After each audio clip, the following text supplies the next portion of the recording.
1,00,000 మంది శివభక్తులతో కలిసి మహారుద్రాక్ష పూజలో పాల్గొనండి. వెంటనే కాల్ చేసి మీ పేరును నమోదు చేసుకోండి.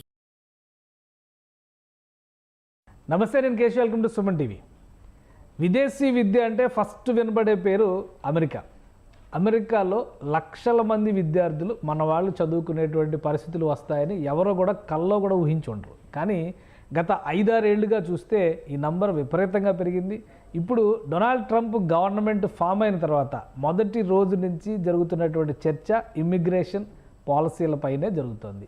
అలానే క్యాంపస్లో పనిచేసేటువంటి చదువుకునేటువంటి విద్యార్థులు అసలు పనిచేసేటువంటి అవకాశమే లేదని తేల్చి చెప్పేస్తున్నారు. ఇది ఒక గడ్డు పరిస్థితి అమెరికా చరిత్రలో అని విశ్లేషిస్తున్న వారు కూడా ఉన్నారు. దీనివల్ల నిజంగా ఎలాంటి ప్రభావం పడుతుంది, అక్కడ ఆ స్థాయిలో చర్యలు తీసుకునేటువంటి వాతావరణం ఉందా లేదా విశ్లేషించేటువంటి ప్రయత్నం చేద్దాం. మనతో పాటు ప్రముఖ ఎన్ఆర్ఐ, అలానే అమెరికాలో సీనియర్ అటార్నీగా గుర్తింపు పొందినటువంటి కావేటి శ్రీనివాస్ గారు ఉన్నారు. కావేటి శ్రీనివాస్ గారు, నమస్కారం. నమస్కారం సార్. ఏంటి అమెరికా అనేటువంటి ఒక డ్రీమ్ ఇక అది చెరిగిపోయినటువంటి కళ అనేటువంటి అభిప్రాయం వచ్చేస్తుంది. ఇమ్మిగ్రేషన్ విషయాల్లో కానీ, కొత్తగా తీసుకొచ్చినటువంటి పాలసీల విషయంలో కానీ, ముఖ్యంగా విద్యార్థులు వచ్చేటువంటి పరిస్థితి కూడా అమెరికాకి లేదు అనేటువంటి అభిప్రాయం వస్తుంది. ఒకవైపు ఇక్కడ సెంట్రల్ గవర్నమెంట్ ఏమో విదేశీ విద్యార్థులకి, విదేశాలకు వెళ్ళి చదువుకునే విద్యార్థులకి రాయితీలు ప్రకటిస్తుంది. ఇవాళ కేంద్ర ప్రభుత్వం బడ్జెట్లో కూడా పెట్టారు. కానీ అక్కడేమో రానేమో అంటున్నారు. ఏంటి వాస్తవం ఏంటి, అసలు ఏం జరుగుతుంది అమెరికాలో? ఇక్కడ మనం ఒకటి అర్థం చేసుకోవాలండి.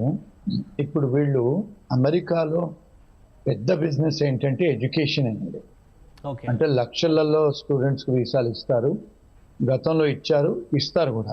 ఎందుకు వీళ్ళు ఎడ్యుకేషన్ ఒక వ్యాపారం లాగా చూస్తారని.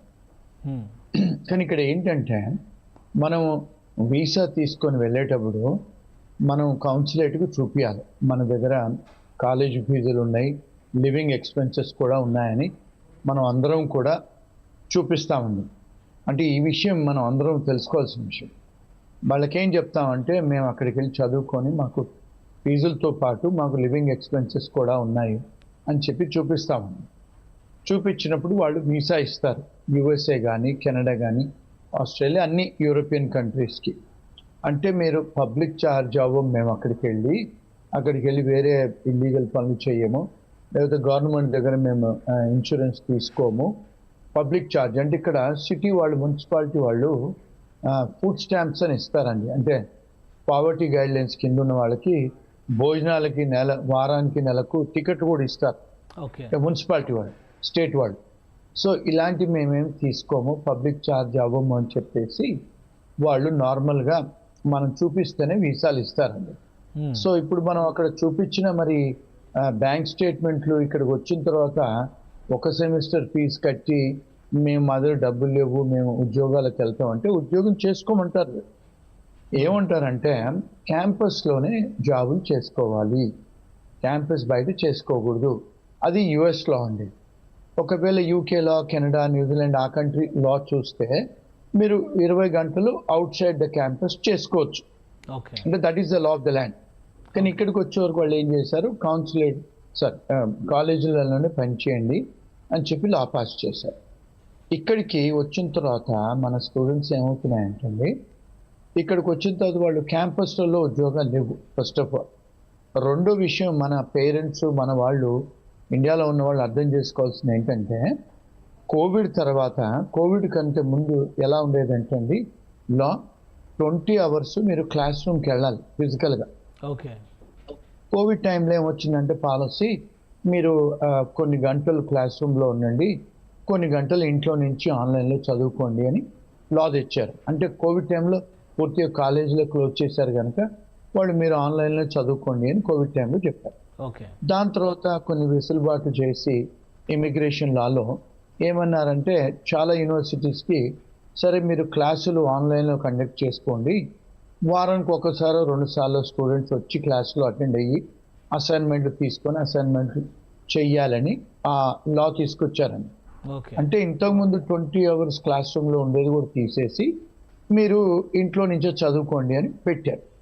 పెడితే ఏమైంది, ఇక్కడ అన్ని కాలేజీలో ఇక్కడ ఒకటి అర్థం చేసుకోవాల్సింది ఏంటంటే అండి, ఇక్కడ గవర్నమెంట్ మన దగ్గర ఎట్లయితే యూనివర్సిటీస్ ఉంటాయో, ఆంధ్ర యూనివర్సిటీ, నాగార్జున, ఉస్మాన్, ఇవి స్టేట్ యూనివర్సిటీస్ మనకు.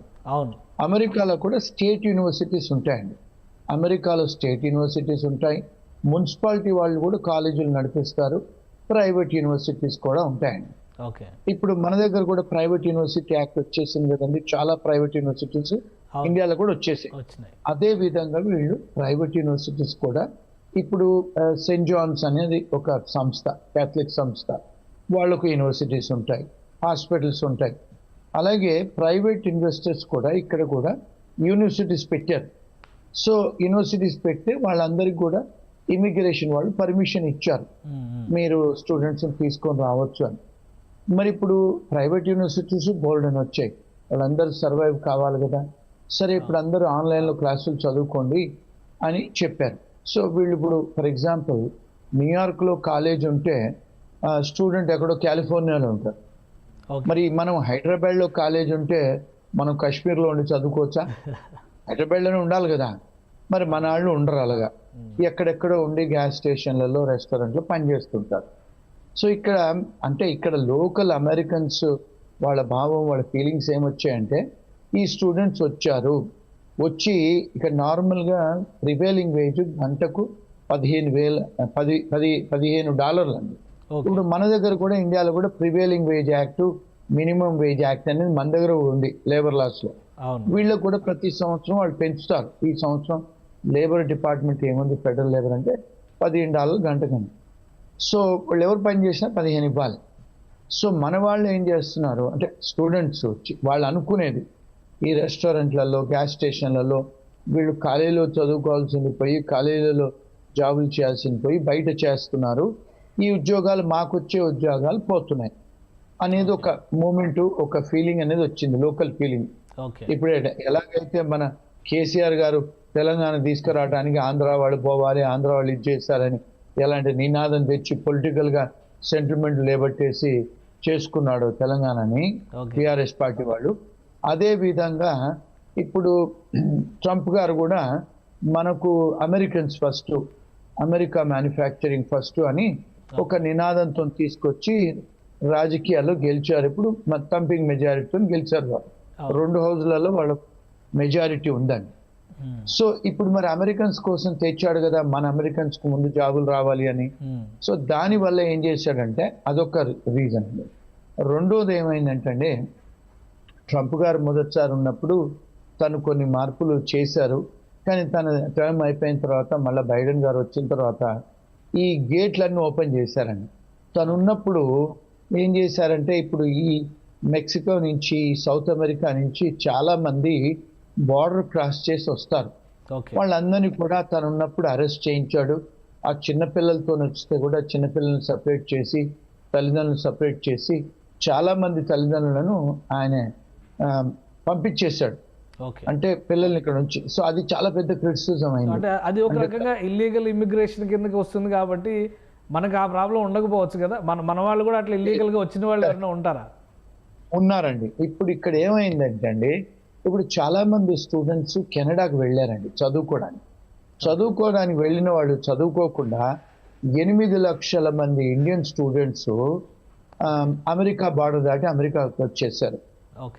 ఎట్లయితే మెక్సికన్స్ వచ్చారో మన వాళ్ళు కూడా కెనడా నుంచి బోర్డంత మంది స్టూడెంట్స్ అమెరికాకు వచ్చారు. అందులో పంజాబీ వాళ్ళు ఉన్నారు, గుజరాతీ వాళ్ళు ఉన్నారు, తెలుగు వాళ్ళు కూడా ఉన్నారు. సో మరి ఈ విషయం ఏ మీడియా వాళ్ళు కవర్ చేయరు. ఇక్కడ పేరెంట్స్ ఏం చేస్తారు, మన స్టూడెంట్స్ అన్ని అరెస్ట్ చేసి పంపించేస్తున్నారు. కానీ ఇంతవరకు మన స్టూడెంట్స్ని ఎక్కడికి వెళ్ళి వాళ్లకు హత్కడీలేసి కాళ్లకు బీడీలేసి వాళ్ళని మిలిటరీ విమానాల్లో పంపించిన దాఖలాలు ఇవ్వండి. కానీ మీడియాలో 8 లక్షల మంది బార్డర్ దాటేంత బలహీనంగా అమెరికన్ సెక్యూరిటీ సిస్టమ్ ఉందా? ఎందుకంటే ప్రపంచంలో బెస్ట్ అని చెప్పి అంటారు కదా. 8 లక్షల మంది ఇల్లీగల్గా వాళ్ళ కళ్ళు కప్పి ఆ దేశంలో చొరబడేటువంటి పరిస్థితులు ఉన్నాయా? కళ్ళు కప్పి రాలేదండి, వాళ్ళు బార్డర్స్ ఓపెన్ చేశారు.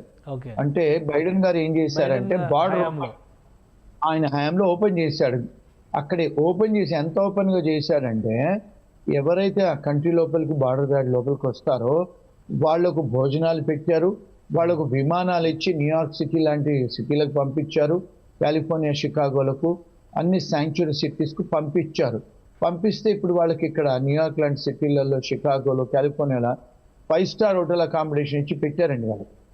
పెద్ద పెద్ద హోటళ్లలో వాళ్ళని పెట్టి వాళ్ళకు భోజనాలు ఇచ్చి, ఫుడ్ స్టాంప్స్ ఇచ్చి, లీగల్గా వాళ్ళకి ఏదైతే సలహాలు చేయాలో, వాళ్ళకు అసైలం అప్లికేషన్ పెట్టాలో అన్నీ చేశారు ఆయన బైడెన్ గారి అడ్మినిస్ట్రేషన్లో. అంటే ఓపెన్ బార్డర్ పాలసీ అని పెట్టారు. దానివల్ల ఇక్కడ ఏమైందంటే మన వాళ్ళు క్రిమినల్స్ కాదండి, కాకపోతే ఇప్పుడు ఈ సౌత్ అమెరికా నుంచి డ్రగ్ కార్టల్స్ ఉంటాయి. ఇప్పుడు కొలంబియా కానీ, వెనిజువేలా కానీ, ఇక్కడ ఉన్న పక్క ఈక్వెడోర్ దేశాలలో చాలా మంది క్రిమినల్స్ అక్కడ క్రైమ్ జరిగితే వాళ్ళందరూ కాన్విక్ట్స్ ఏం చేశారు, బార్డర్ క్రాస్ చేసి ఇక్కడికి వచ్చారండి. వాళ్ళతో పాటు భార్య పిల్లలందరూ వచ్చి ఇప్పుడు ఇక్కడ లక్షల మంది వాళ్ళు ఉన్నారు ఇక్కడ. అంటే సౌత్ అమెరికన్స్, స్పానిష్ వాళ్ళ మీద వారెంట్స్ అయ్యి, కేసులు అయ్యి, ఇక్కడ డిపోటేషన్ ఆర్డర్ అయిన వాళ్ళు వీళ్ళని తీసుకుపోయి బయటపడేసేది లేదు. ఎప్పుడైతే ఒబామా గారు ఉన్నారో అప్పుడు చాలా మందిని డిపోర్ట్ చేశారు. ఈయనప్పుడు డిపోటేషన్ తగ్గిపోయింది.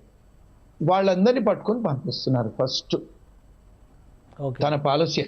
సో అంటే ఎక్కువగా మన వాళ్ళు ఆందోళన చెందుతుంది ఏంటంటే, ఇక మీదట అమెరికా రావాలన్న విద్యార్థులు ముఖ్యంగా, మిగతా వాళ్ళందరినీ పక్కన పెడితే మేజర్ ప్రాబ్లం ఏంటంటే, ఎడ్యుకేషన్ కోసం అమెరికా రావాలంటే ఇక అది చాలా కష్టమైనటువంటిది, అమెరికా వెళ్ళకపోవడమే బెటర్, అక్కడికి వెళ్తే చాలా కష్టాలు పడే పరిస్థితి ఉంది అనేటువంటి అభిప్రాయాలు వస్తున్నాయి. నిజంగా అటువంటి ప్రాబ్లమ్స్ ఉన్నాయా, లేదా ఇలా కేవలం ఇల్లీగల్గా వచ్చిన వాళ్ళు పడుతున్నటువంటి ఇబ్బందులే ఎక్కువ మీడియాలో ప్రొజెక్ట్ అవుతున్నాయా? ఇప్పుడు ఇక్కడ 2 pronged టెస్ట్ అండి. ఇప్పుడు ఫస్ట్ అమెరికా రావాలనుకుంటే వాళ్ళు స్టూడెంట్ వీసాలు ఇస్తారు. కాకపోతే ట్రంప్ గారు వచ్చిన తర్వాత కొంత ఎన్ఫోర్స్మెంట్ బాగా గట్టిగా జరుగుతుంది. అంటే ఏంటి, ఇప్పుడు ఫర్ ఎగ్జాంపుల్ మనం దొంగ బ్యాంక్ సర్టిఫికేట్లు పట్టుకొని వెళ్తాము, దొంగ కాలేజ్ డిగ్రీలు పట్టుకొని వెళ్తాము, లేకపోతే మీ దగ్గర డబ్బు ఉండదు బ్యాంక్ అకౌంట్లో, మీరు ఇక్కడ యూఎస్కి వస్తారు, బార్డర్లో మిమ్మల్ని చెక్ చేస్తారు. కొన్నిసార్లు మన వాళ్ళు అక్కడ వీసా రాగానే ఇక్కడ ఫ్రెండ్స్ దగ్గర నాకు ఉద్యోగం చూడు బాబాయ్ అన్నయ్య అని చెప్పి టెక్స్ట్ మెసేజ్లు పెడతారు, ఈ ఫేస్బుక్లలోకి వెళ్ళి గెలుపుతారు. ఇవన్నీ కూడా మన ఫోన్లలో ఉంటాయండి.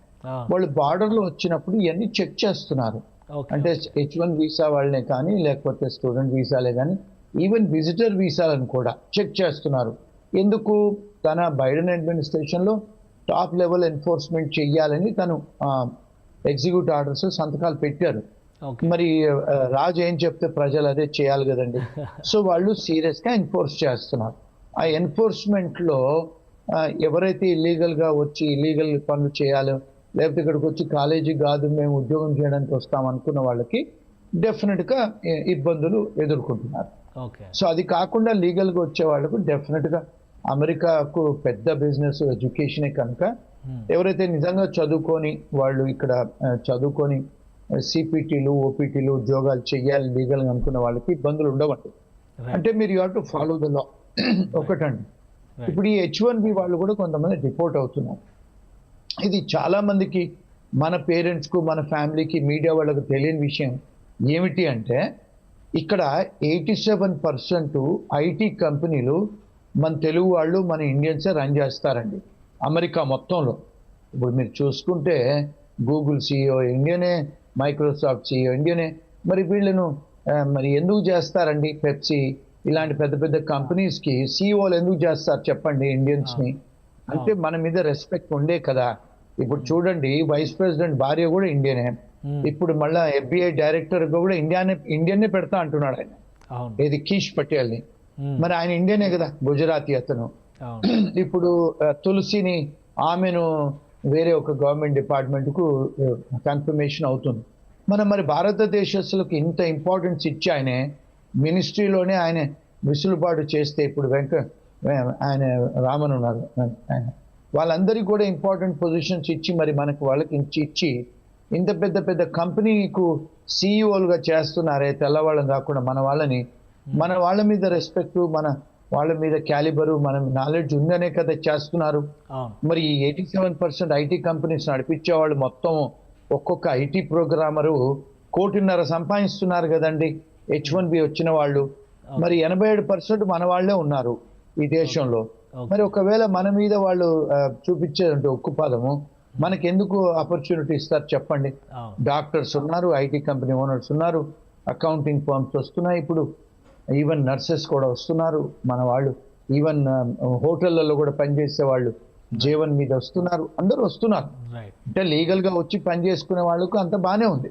రైట్. కానీ ఎక్కడైతే కావేటి శ్రీనివాస్ గారు, మీరు ఏం సలహా ఇస్తారు ఇప్పుడు అమెరికా రావాలనుకుంటున్నటువంటి స్టూడెంట్స్కి, ప్లస్ అమెరికాలో ఉండి ఇబ్బంది పడుతున్నాం అనుకునేటువంటి వాళ్ళకి ఇచ్చేటువంటి సొల్యూషన్ కానీ, సలహా కానీ, పరిష్కార మార్గాలు కానీ ఏంటి?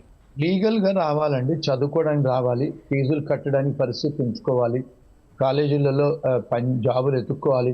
కొన్నిసార్లు ఇక్కడ ప్రొవిజన్ కూడా ఉందండి ఇమిగ్రేషన్ లాలో, వాళ్ళకు ఒకవేళ ఆర్థిక ఇబ్బందులు జరిగితే కాలేజ్తో డిస్కస్ చేసి ఈవెన్ వర్క్ పర్మిట్ కూడా అప్లికేషన్ పెట్టుకోవచ్చు అండి. ఆ ప్రొవిజన్ ఉంది, అంటే బయట ఉద్యోగాలు చేయటానికి ఆ ప్రొవిజన్ ఉంది. రెండోది ఏంటంటే ఈ H1B వచ్చే వాళ్ళు ఇల్లీగల్గా ఆ డాక్యుమెంట్స్, వర్క్ ఎక్స్పీరియన్స్ లెటర్లు ఇల్లీగల్గా రెజ్యూమేలు చేసుకోకుండా లీగల్గా వచ్చేటట్టయితే వాళ్ళకు బాగానే ఉందండి.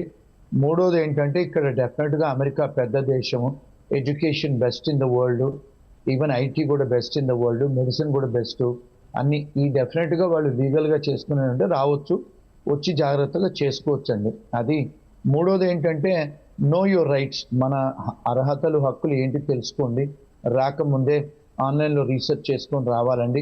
ఇక్కడికి వచ్చిన తర్వాత అయ్యో నాకు తెలియదు, I don't know the law అంటే ignorance of law is not excuse అండి. డెఫినెట్గా అవన్నీ జాగ్రత్తలు తీసుకొని వస్తే డెఫినెట్గా ఫ్యూచర్ ఉంది. ఎందుకంటే వీళ్ళు ఇప్పుడు ఎకానమీ కూడా పెరుగుతుంది మళ్ళా, కానీ వచ్చిన తర్వాత స్టాక్ మార్కెట్ పెరిగింది, ఇప్పుడు ఉద్యోగాలు కూడా వస్తున్నాయి.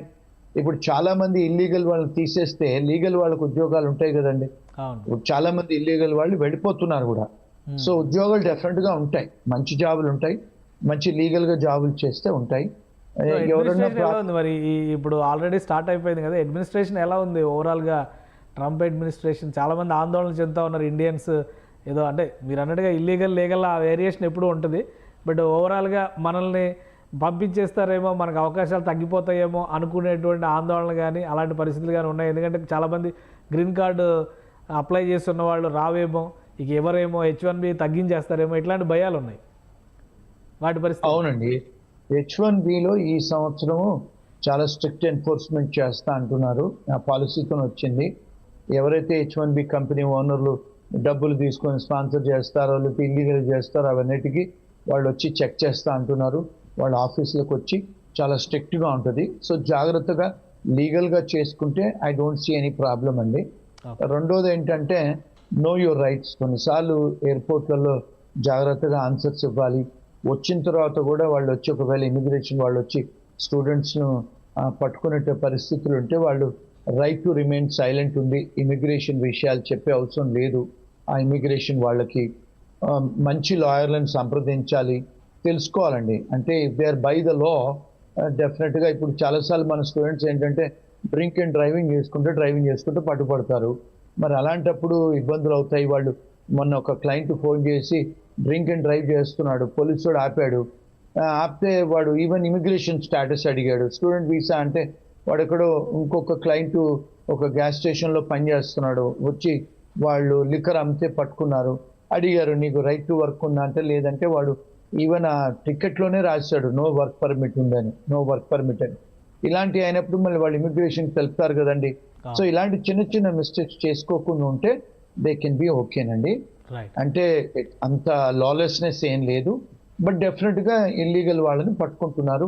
ఎవరికైతే వారెంట్స్ ఉన్నాయో వాళ్ళ మీద కేసులు ఉన్నాయో స్పానిష్ వాళ్ళ మీద బాగా టార్గెట్ చేస్తున్నారు, పట్టుకొని వాళ్ళని రిపోర్ట్ చేస్తున్నారు. Right. Thank you Kaveti Srinivas గారు, న్యూయార్క్ నుంచి అప్డేట్స్ ఇచ్చినందుకు.